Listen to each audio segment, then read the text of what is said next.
سبحانك لا علم لنا إلا ما علمتنا إنك أنت العليم وتب علينا إنك أنت التواب وهداية لسمح من قوة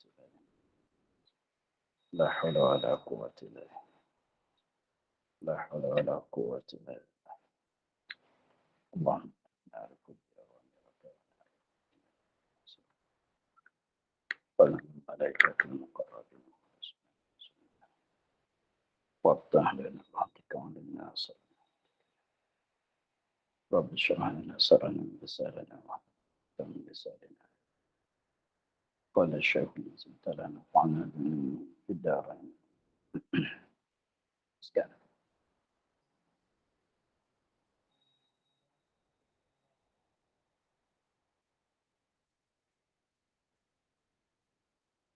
Kawan.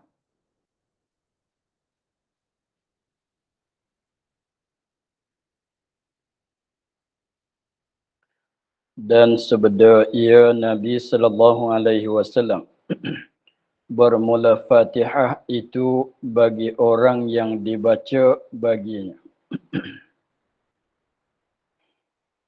Bermula Fatihah itu. Bermula Fatihah itu yakni surah Fatihah bagi orang yang dibaca baginya bagi surah Fatihah. Maknanya surah Fatihah dibaca untuk menunaikan hajat. Kita baca Fatihah, apa hajat kita, kita baca Fatihah. Kosak nak jadi penawar, maka jadi penawar. Kosak nak tunaikan hajat, maka jadi sepenuhkan hajat. Betul, setengah daripada kalau nak minta buat air penawar, jangan tinggallah baca surah Fatihah. Lepas tu baca tu niat minta daripada Allah supaya jadikan Fatihah itu syifa bagi siapa yang minum air itu.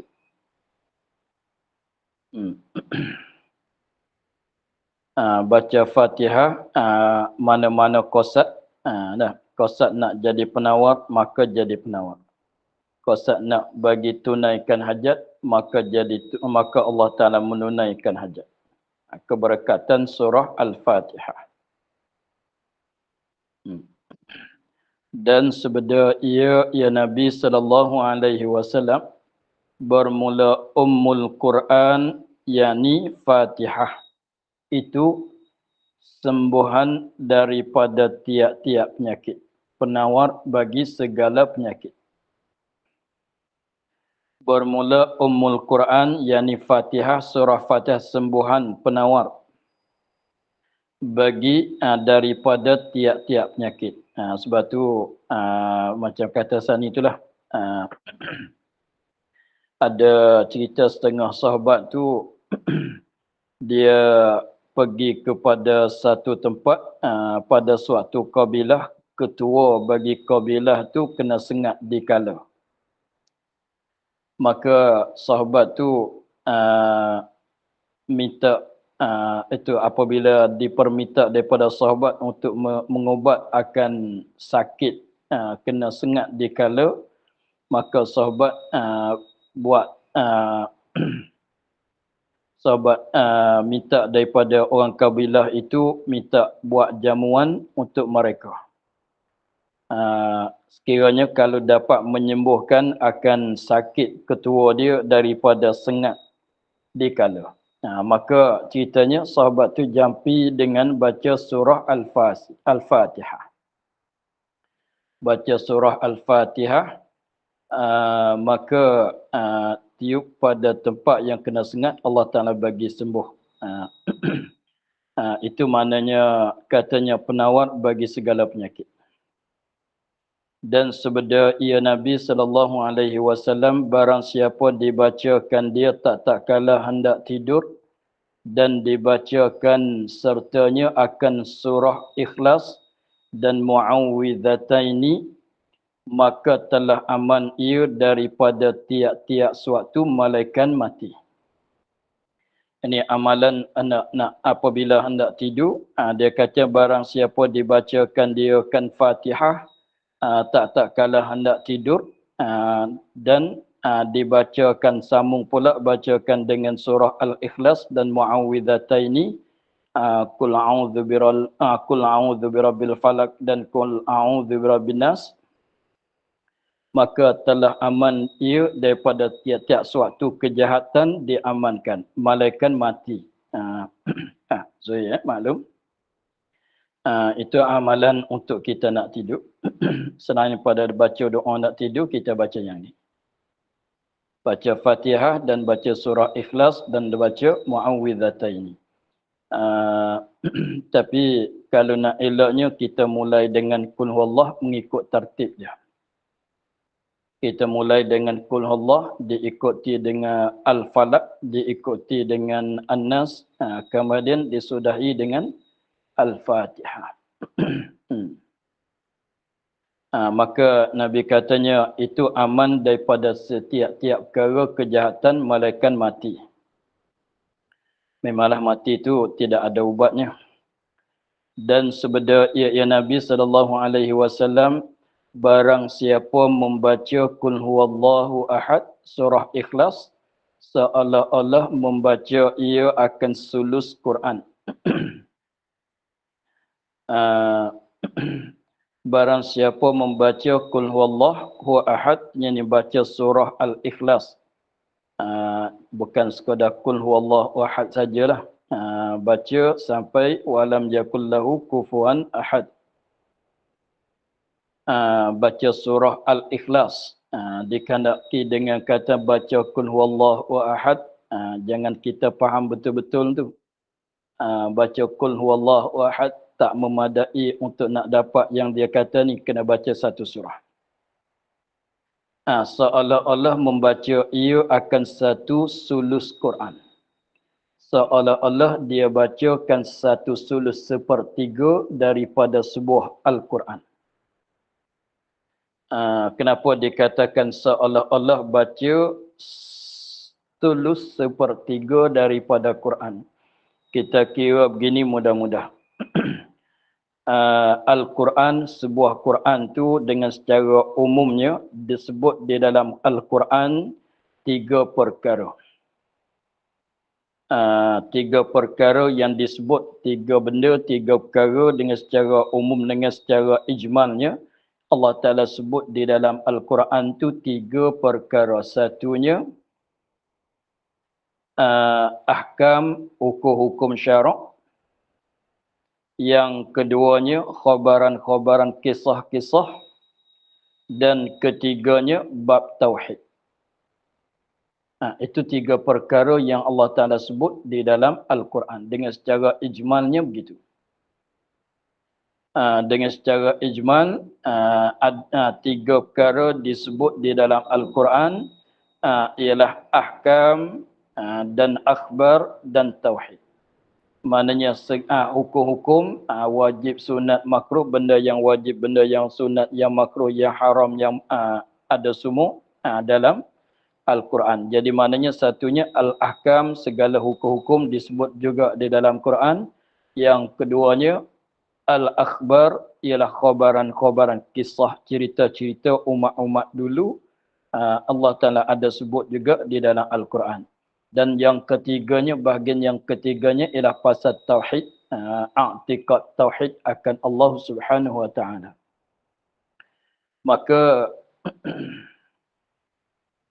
Maka dengan sebab ada tiga perkara yang mengandungi di dalam makna Quran dengan secara ijmal, maka apabila kita tilik kepada apa yang disebut di dalam surah ini, maka terdapat bahasanya Qul Huwallahu Ahad itu nak cerita Allah Ta'ala yang satu. Allahus Samad, lam yalid wa lam yulad wa lam yakul lahu kufuwan ahad. Maka satu surah Qul Huwallahu Ahad, surah Al-Ikhlas di sini ialah sebut pasal tauhid kepada Allah Subhanahu Wa Ta'ala. Lagi pulanya yang Allah Ta'ala sebut ahad, isyarat kepada i'tiqad bahasa Allah Ta'ala itu satu, tidak ada Tuhan yang lain bersamanya. Allahus Samad, ialah Allah tempat tumpuan bagi segala makhluk.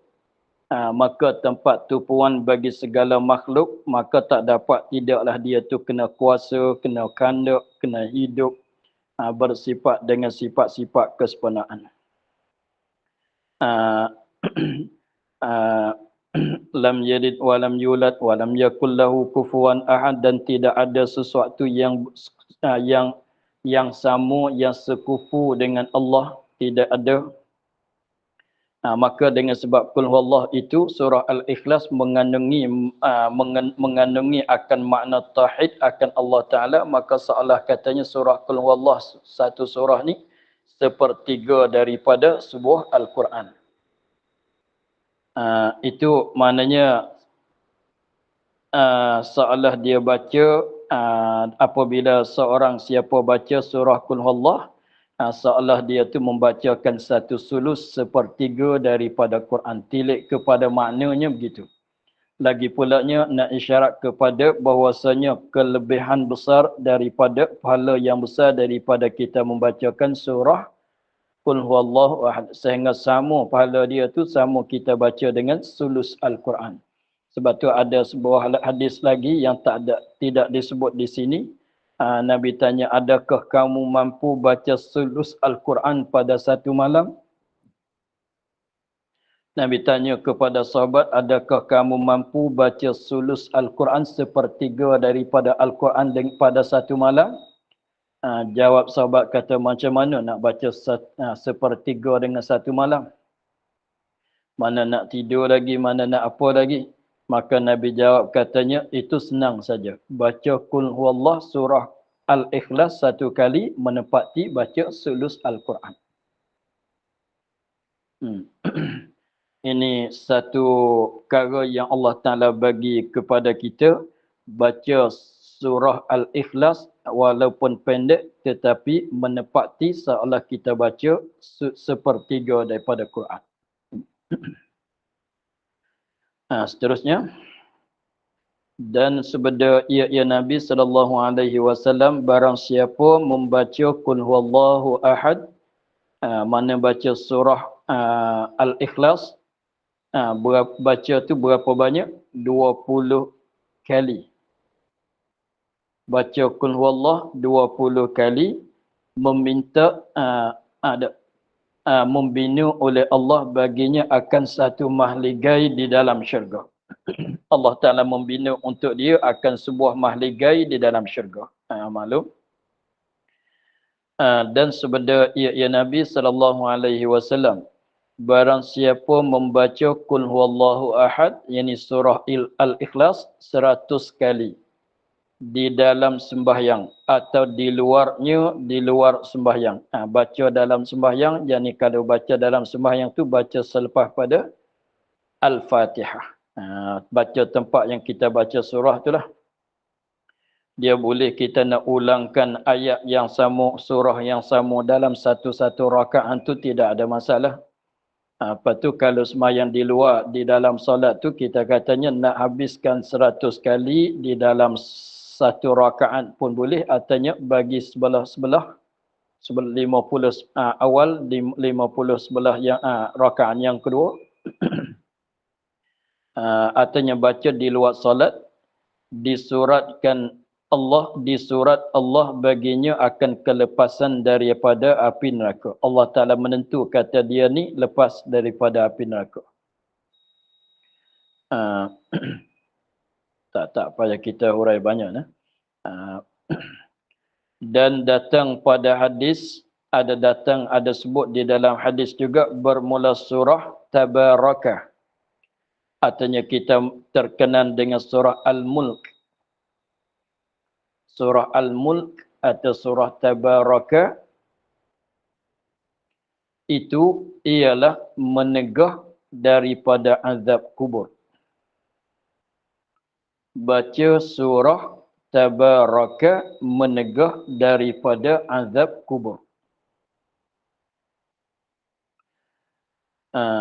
Maka di sini ada 3 huraian. tentang katanya baca surah Tabaraka menegah daripada azab kubur. Satu, dia katanya maknanya surah Tabaraka itu perkara yang menyegahkan akan azab di dalam kubur bagi mereka yang membacanya. Ketika dia hidup di atas dunia, dia selalu baca surah Tabaraka. Maka apabila dia mati, apabila ditanam ke dalam kubur, dia tu seolah kata surah Fatih, surah Tabaraka inilah yang menegahkan dia daripada kena azab di dalam kubur.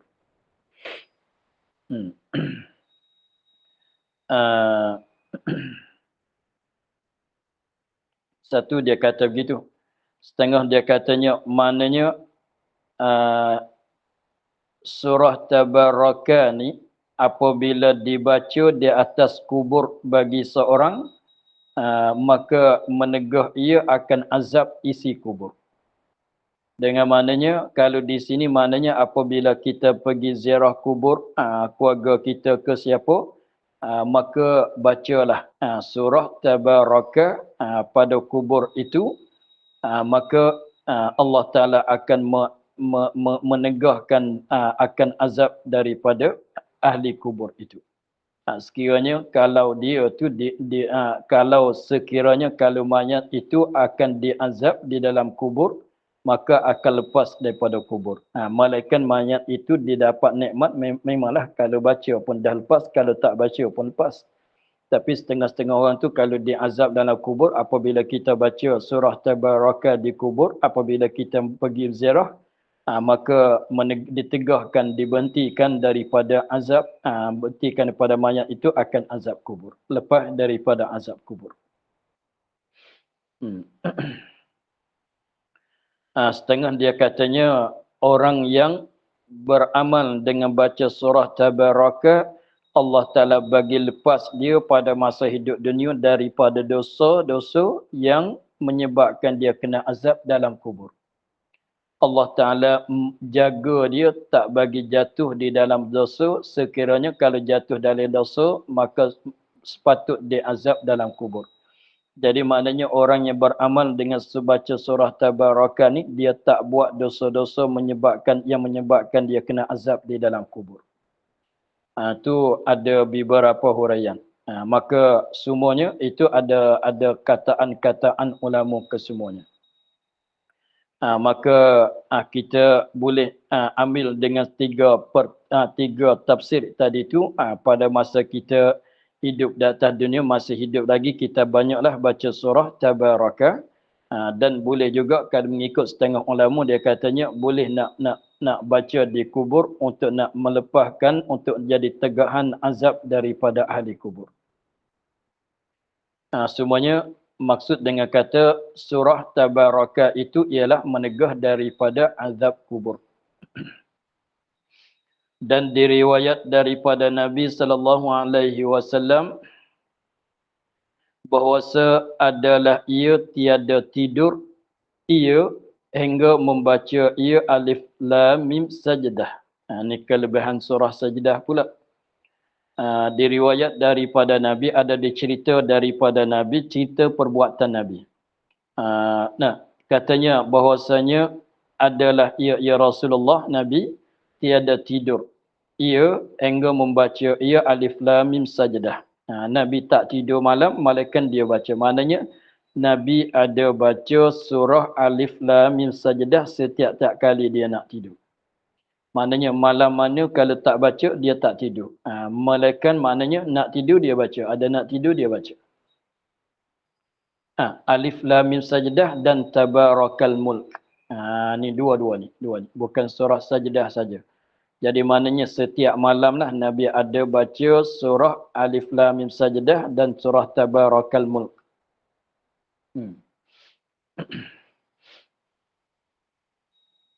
Dan diriwayat daripada Anas radhiyallahu anhu bahwasanya barang siapa membacakan keduanya, kedua ialah alif lam mim sajdah dan tabaraka pada satu malam.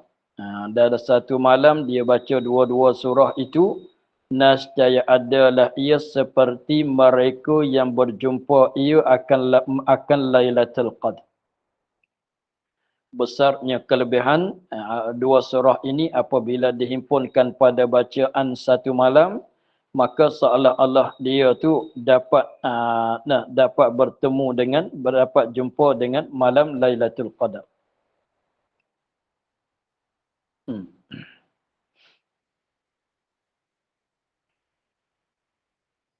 Besar. Dan diriwayatkan bahwasa barang siapa membaca keduanya, Alif Lam Mim Sajdah dan Tabarakal Mulk, kedua-dua surah itu, di dalam 2 rakaat sembahyang, di dalam 2 rakaat, yakni 2 rakaat sembahyang, maka jadi rakaat dalam 2 rakaat, mana 1 rakaat 1 surah, 1 rakaat 1 surah. Tapi kita nak baca yang mana dulu daripada dua-dua surah tu. Surah mana kita ikut tertib dia dah. Rakaat yang pertama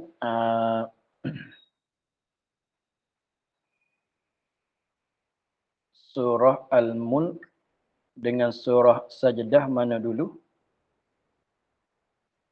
As-Sajdah dulu. Sajdah dulu. Surah Sajdah dulu.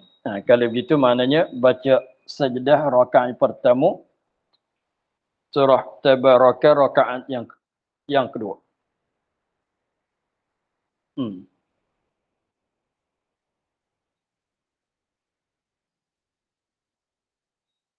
Bahwasanya barang siapa membacakan kedua-duanya di dalam 2 rakaat sembahyang, jadi rakaat pertama Alif Lam Sajdah, rakaat yang kedua Alif Lam Mim surah Tabaraka, sebab mengikut tertib dia. Tertib pelaturan surah. Sebab rakaat yang pertama baca surah di depan, surah yang kedua tu rakaat yang kedua surah di belakang. Kita baca rakaat yang pertama, yang kedua tu mesti tertib ayat-ayat, tertib surah-surah. Habis tu apabila masa lepas pada baca Fatihah, dua-dua rakaat itu dia baca Alif Lam Mim Sajdah dan Tabaraka. Kemudian yang lepas pada habis solat. Lepas pada habis solat itu berkata ia, Ya Daimu Ya Hayyu Ya Fardu Ya Witru Ya Qadimu Ya Ahadu Ya Samadu Salli ala Muhammad wa ala ali Muhammad. Ya Daimu, itu nama Allah. Ya Hayyu Ya Fardu, Ya Witru, Ya Qadimu, Ya Ahadu, Ya Samadu. Ya Daimu, maknanya yang kekal, tidak binasa. Ya Hayyu, yang hidup. Ya Fardu, yang wahai yang berketunggalan. Ya Witru, mana sama dengan Fardu. Ya Qadimu, wahai yang sedia, yang sedia. Ya Ahadu, yang satu. Ya Samadu, wahai yang tempat tumpanan, yang jadi tumpanan bagi segala hamba. Salli, hendak beri rahmat oleh kamu ala Muhammadin wa ala ali Muhammad. Habis tu mintalah. Mintalah hajat-hajat apa yang kita nak minta. Kemudian meminta ia akan hajat. Lepas pada habis bacaan ini, katanya dalam solat rakaat pertama yang kedua kita baca 2 surah itu selepas pada Fatihah habis solat. Sudah beri salam, baca Ya Hayyu Ya Daimu Ya Daimu Ya Hayyu Ya Fardu Ya Witru Ya Qadimu Ya Ahadu Ya Samadu Salli ala Muhammad wa ala ali Muhammad. Kemudian berdoalah, mintalah apa-apa hajat yang kita perlu. Kemudian meminta ia seorang akan hajat. Hajat dia apa? Minta daripada Allah. nescaya diperkenankan ia ya Allah baginya. Tuhan Allah Ta'ala tunaikan hajatnya.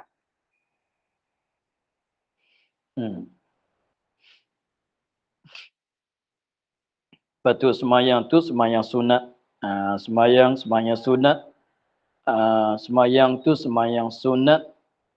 Nah, artinya semayang mana-mana semayang sekalipun.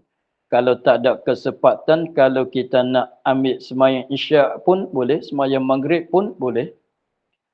Semayang isyak, kita baca yang rakaat pertama semayang isyak tu, Alif Lam Mim Sajdah. Rakaat yang kedua, baca surah Tabaraka. Lepas tu bagi habislah 4 rakaat solat isyak.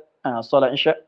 Habis tu, selepas pada kita beri salam, kita baca yang ni, Ya Daimu Ya Hayyu, kemudian minta hajat kita.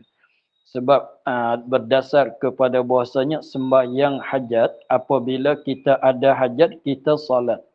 Kalau tak tahu nak solat apa, sembahyang sunat, usalli sunnatan rak'atain. Saja ku sembahyang 2 rakaat, bacalah. Maka solat hajat ni, nak bagi jelas sikit, apabila kita ada hajat, kita solat. Untuk nak mintakan hajat kita daripada Allah. Apabila macam sama tu juga dengan solat istikharah. Apabila kita ada nak buat istikharah, kita solat. Tak mestinya kita sembahyang sunat istikharah betul-betul. Kalau katanya nak jadikan solat maghrib, nak jadikan solat isyak jadi solat istikharah, bolehlah, tapi jangan niat istikharah lah. Usalli fardal isya 4 rakaat saja kusmai fardhu isya akhir. Lepas tu selepas pada kita solat beri salam tu, doa dengan doa, kita berdoa lah dengan doa sunat, doa istikharah. Maka jadi istikharah. Tapi kalau isyak kita dah solat zuhur, dah solat masalan, maka nak minta istikharah, maka kita buat sunat. Maka kita sembahyang sunat. Maka begitu juga kalau kita ada hajat, tak mesti kita sembahyang, tak mesti nak sembahyang sunat 2 rakaat baru nak minta hajat kita, tak mesti begitu. Jadi maknanya kalau sembahyang zuhur sekalipun, kalau kita selepas pada zuhur itu kita nak minta hajat kita pun samalah. Cumanya zuhur telah jadi sembahyang. Jadi sebab Nabi katanya apabila ada hajat nak minta daripada Allah,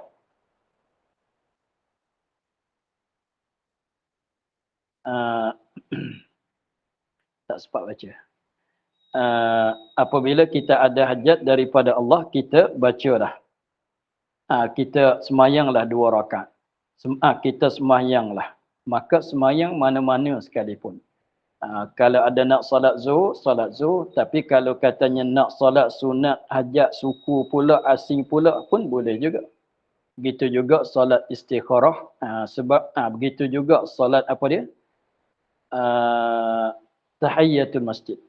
Tahiyyatul masjid maksudnya apabila masuk ke dalam masjid, nak kena ada solat. Maka kita dah solat zuhur, hasillah fadilat solat masjid. Tahiyyatul masjid. Begitulah. Jadi maknanya di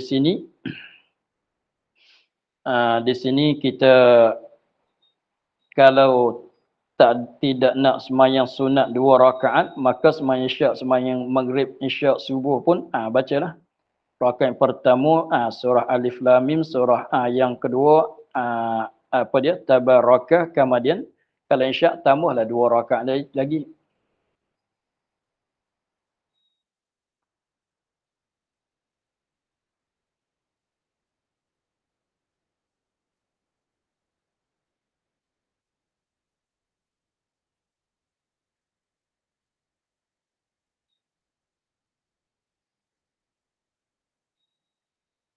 Ya.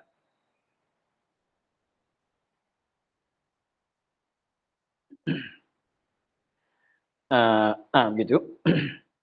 Jadi kita selepas pada solat, maka kita baca Ya Daimu, Ya Hayyu, Ya Fardu, Ya Witru, Ya Qadimu, Ya Ahadu, Ya Samadu, Salli ala Muhammad wa ala ali Muhammad.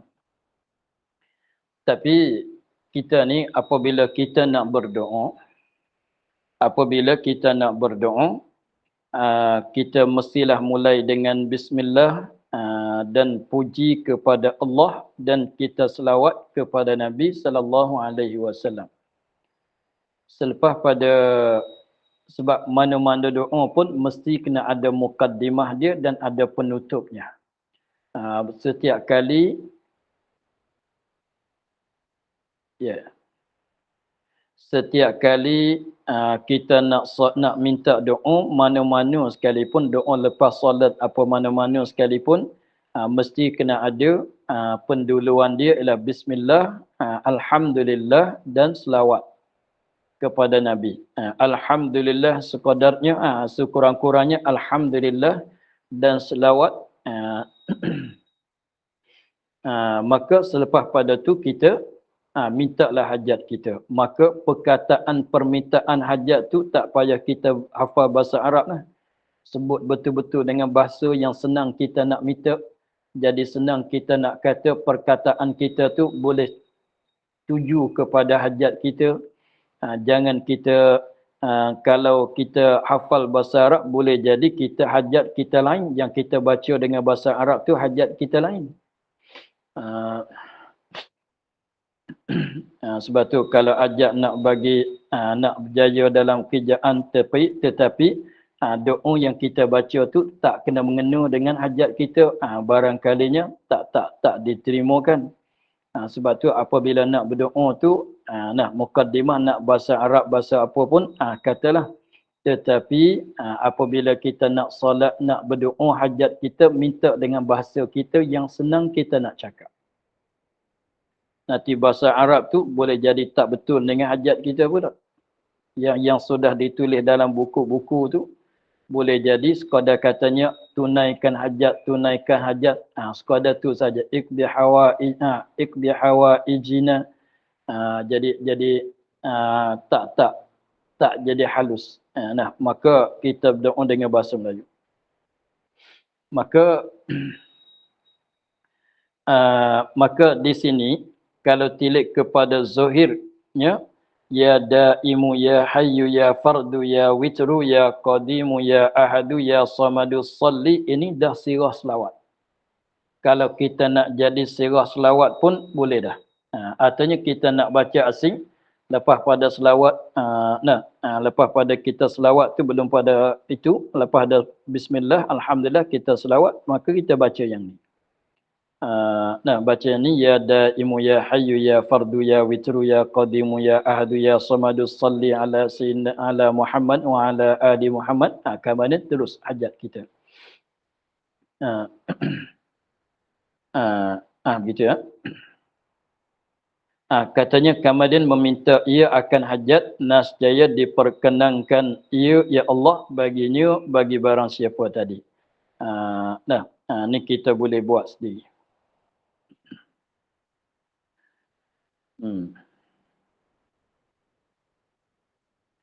Dan berkata Ibnu Mas'ud radhiyallahu anhu, berkata Abdullah bin Mas'ud radhiyallahu anhu, aku dengar Rasulullah sallallahu alaihi wasallam bersabda, barang siapa membaca ia akan surah Al-Waqiah. Ni masuk kelebihan surah Al-Waqiah pula. Barang siapa membaca akan surah Al-Waqiah pada tiap-tiap malam, nescaya tiada mengenakan dia akan kepapaan selama-lamanya. Sebab tu orang katanya doa surah Waqiah surah orang kaya. Surah Waqiah surah orang tak kaya tak baca. Sebab dia cakap seluruhlah katanya surah Waqiah surah orang kaya. Mana surah Waqiah surah bagi orang bukan untuk orang papa. Maksudnya surah Waqiah surah orang kaya dengan maknanya orang yang sentiasa baca surah Waqiah dia lepas daripada kepapaan. Tak apa, kalau tak apa kaya lah. Walaupun tak kaya sangat pun. Maknanya sebab tu dia cakap katanya surah Waqiah surah orang kaya. surah orang kaya. Dengan sebab katanya baca surah Waqiah, Allah Ta'ala bagi kelebihan bagi orang yang sentiasa baca surah Waqiah tu tak jumpa, tak mengenai dengan kepapaan. Sebab tu dia cakap mudah-mudah katanya surah orang kaya. Tapi kita baca tu jangan nak kepada tu, kita baca kerana Allah. Allah Ta'ala nak bagi apa-apa, itu pulang pada dia lah. Kita baca nak beribadat dengan bacaan surah Al-Waqiah. Kata setengah arifin, apabila dibacakan dia atas mayat, nascaya diringan daripada diringankan dari diringankan dera padanya. Dera tu denda lah, denda. Azab. Ya. Dan apabila dibacakan dia pada sisi orang yang sakit. Tengok. Dia katanya surah, kata setengah orang-orang arifin. Dan dia katanya apabila dibacakan dia kan surah Al-Waqiah atas mayat. Kita pergi kepada kubur kemasalan. Katanya mayat yang sebelum kita nak kapan lagi, tunggu masa nak mandi masalan. Maka kita baca surah Waqiah tadi, dah suruh baca surah Tabaraka dah tadi. Maka di sini suruh kita baca surah Waqiah pula. Baca atas mayat, mayat yang belum dikapan ke atau mayat sudah ditanam ke, maka diringankan dera azab daripadanya. Azab yang kena pada dia tu diringan.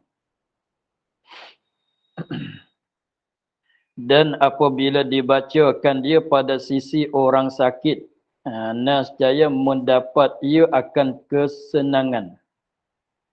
Walaupun tak jadi sembuh, tapi dia rasa senang, tak rasa berat dengan sakit dia. Itulah kalau kita pergi ziarah orang sakit, kalau ada masa, kita bacalah kat dia surah Al-Waqiah. Supaya jadi senang. Jadi mana sakit tu walaupun tak sembuh, sekurangnya dia tak terasa berat sangat dengan sakit dia. Dia jadi senang hati. Tak jadi gelah gesuh dengan sebab kesakitan dia. Dia boleh sabar. Begitu.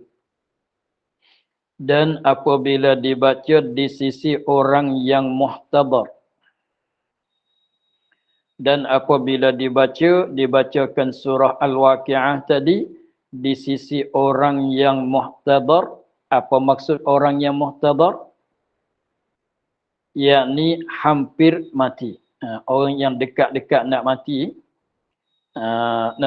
Kita tengok, biasanya orang kita tahu kan, tengok keadaan dia tu nampak letih dah sangat. Rasanya tengok macam tak lama lagi dia nak akan berpisah. Maka kita baca surah Al-Waqiah pada dia, nascaya dimudah oleh Allah atasnya.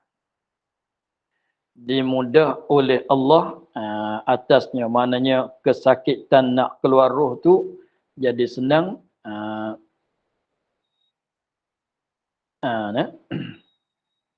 Tak jadi berat sangat sebab masa tu, masa nak dikeluarkan roh tu ialah suatu masa yang berat, yang sangat, yang sakit. Maka kalau kita baca surah Al-Waqiah pada masa dia muhtadar, dekat-dekat nak mati tu, maka keluar roh dia pun dengan secara senang. Tak jadi tak jadi berat, tak jadi sangat di atas dia. Jadi di sini berapa surah? Surah Al-Waqiah, surah Alif Lam Mim Sajdah, surah Tabarakal Mulk.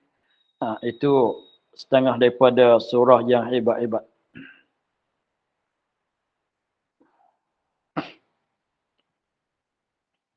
Dan sabda Nabi SAW bagi tiap-tiap suatu itu hati. Dan hati Quran itu Yasin. Dan barang siapa membaca Yasin di surat oleh Allah baginya dengan dibacanya akan Quran 10 kali. Kata dan berkata Yafi'i rahimahullah ta'ala di dalam kitab Ad-Durrun Nazim, dan telah disampaikan kami bahwasanya barang siapa membaca akan Yasin pada kubur, nascaya diringankan daripada mereka itu pada hari itu. Katanya sabda Nabi sallallahu alaihi wasallam, bagi tiap-tiap sewaktu, hati, setiap-tiap benda ni dia ada hati, ada pusat dia. Setiap-tiap perkara tu ada hati, mana ada pusat. Kita panggil pusat lah, markaz dia. Apa-apa benda pun dia ada pusat dia. Ada hati dia. Kalau bahasa Melayu, bahasa kita panggil apa dia? Pusat. Tempat perhimpunan dia. Tempat perhimpunan dia. Kalau barang perniagaan pun dia ada pusat dia juga kan. Tiap-tiap sewaktu itu hati, bagi tiap-tiap sewaktu ada hati. Tapi bukan hati macam hati dalam badan kita, mana pusat dia. Dan bagi kalau begitu maknanya kalau Al-Quran, mana hati dia, mana pusat dia. Dan hati Quran itu Yasin. Yasin qalbul Quran. Ialah itu apa dia, pusat bagi Quran. Dengan maknanya semua segala makna itu terkandung di dalam surah Yasin. Maka dengan sebab Yasin tu pusat bagi Al-Quran, hati bagi Al-Quran, barang siapa membaca Yasin, siapa-siapa membacakan Yasin, baca surah Yasin, di surat Allah baginya, Allah Ta'ala bagi pahala kepada dia, disuratkan baginya dengan dibacanya akan Quran 10 kali. Seolah dia baca Quran 10 kali khatam. Jadi kelebihan dianya begitu. Jadi baca Yasin satu kali kita baca seolah kita baca Quran 10 kali. Dia makna tu seakan-akan dengan katanya Qul huwallah, sepertiga daripada Al-Quran. Kita baca Yasin sekali itu seolah katanya baca Al-Quran 10 kali. Tapi bukan sama sebiji-sebiji. Nak tilik kepada makna dia, tilik kepada kelebihan dia, begitulah. Tapi kalau kita kalau kita baca Yasin, terluput juga fadilat surah lain pula. Kalau kita baca Yasin saja, surah lain tak baca, jadi luput kelebihan surah lain pula. Walaupun baca Yasin tu menepasak pada dia terbesar tu, seolah kata baca Quran 10 kali khatam. Tetapi kalau kita baca surah Yasin saja, maknanya kelebihan surah lain luput juga. Mana lagi kelebihan surah Waqi'ah, mana lagi kelebihan surah Tabaraka, mana surah tu, surah ni banyak lagi. Setiap-tiap surah tu ada kelebihan masing-masing. Kalau kita tumpu kepada Yasin, maknanya terluput kita daripada kelebihan surah-surah lain. Tapi maknanya nak baca tu, kalau kita nak ulangkan Yasin tu, nak baca Yasin pada satu minggu satu kali ke, setiap hari ke, bacalah. Tapi yang Quran nak mula awal sampai nak khatam Quran, itu pun jangan kita tinggal. Jangan ingat kata saya tumpu kepada Yasin saja, jadi surah-surah lain tu tak nak baca dah. Boleh ke tidak? Jawab kata boleh. Itu pun dah kelebihan besar. Tetapi kita luput daripada kita kelebihan surah lain-lain lagi. Sebab surah lain kita tak baca. Surah Tabaraka kita tak baca. Surah Al-Waqi'ah kita tak baca. Surah Qul huwallah, surah mana, Fatihah pun kita tak baca. Maka meluput. Jadi maknanya nak bagi itunya, jadual baca Yasin, bacalah. Sampai masa jadual kita baca Yasin, baca. Jadual kita baca Quran daripada awal sampai akhir untuk nak khatamkan Quran tu, kita baca. Jangan kita ambil satu, tinggal satu, sebolehnya kita ambil ke semua. Begitu.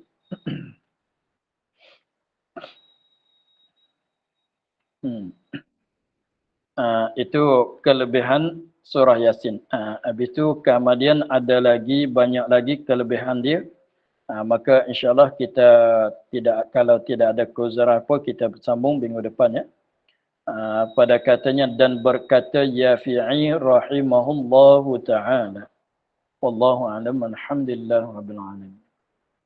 A'udzubillahi minasyaitonir rajim. Bismillahirrahmanirrahim. Alhamdulillah rabbil alamin. Wassalatu wassalamu ala asyrafil anbiya'i wal mursalin wa ala alihi wa sahbihi ajma'in. Allahumma iftah lana futuhal arifin wa nawwir